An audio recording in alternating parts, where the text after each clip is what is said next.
When I decided to narrow the scope of my project, I realized that it would be best to focus on the sampled instrument aspect, and I still wanted to include the historical element of the history of electronic music. I began looking into renting various synths for small periods of time. My original idea was to hire 3 different synthesizers, but after emailing and contacting various rental places and discovering the cost and time pressure, I decided to hire and eventually buy just one synthesizer, and that synthesizer was SY-77. The SY-77 is capable of an impressive number of different timbres, especially considering it was released in 1989. The SY-77 is considered to be the bigger brother of the famous Yamaha DX7. However, in this patch, both Yamaha's roots and its then new direction can be seen in a preset patch like this, as both FM and PCM synthesis are being used simultaneously.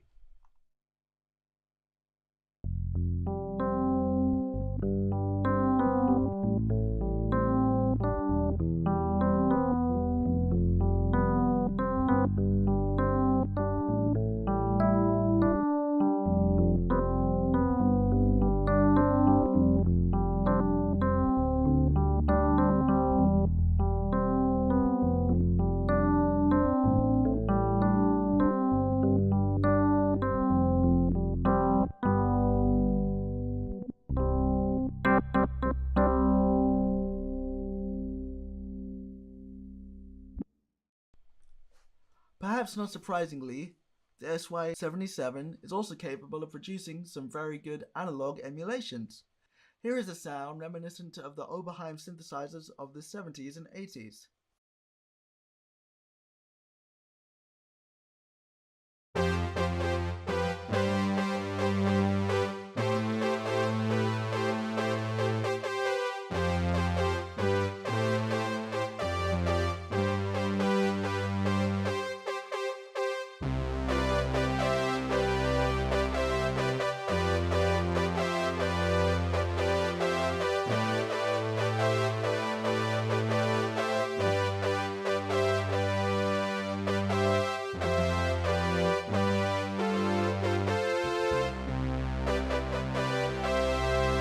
As with many synth engines of this time, the pianos sound almost unusable today, and the limitations of memory space for PCM become very obvious in this patch.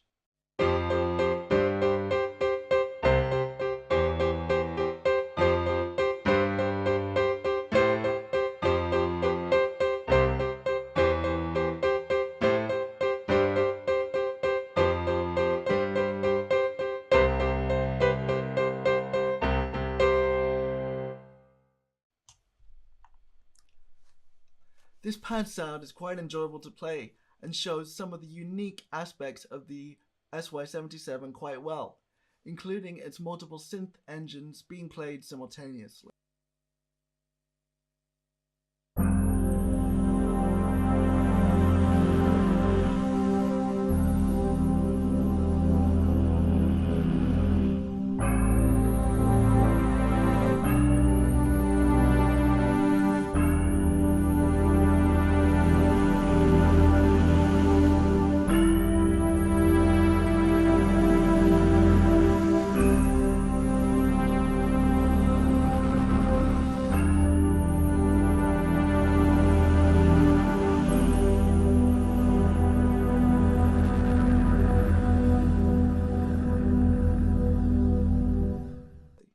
The main reason I eventually decided to purchase the SY-77 was its architecture.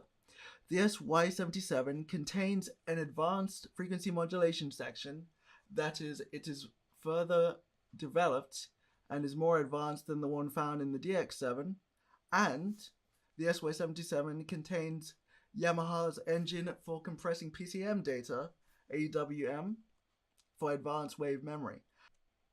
Most importantly, the 2 engines can be employed separately or at the same time. This gives me the ability to sample or create any sound anywhere from the early 80s till the mid-90s. The late 80s was a period of transition for Yamaha and synths in general, and was something I chose to take advantage of. Up until this time, the DX7, released in 1983, was what Yamaha was most known for. However, by 1987, synthesizers such as the Korg M1 and the Roland D50 were using variations on the subtractive synthesis plus PCM architecture idea. I would consider then the SY77 a kind of super synth, as it has the flexibility of advanced FM and PCM. These can then be combined in one patch. So, how has my project changed?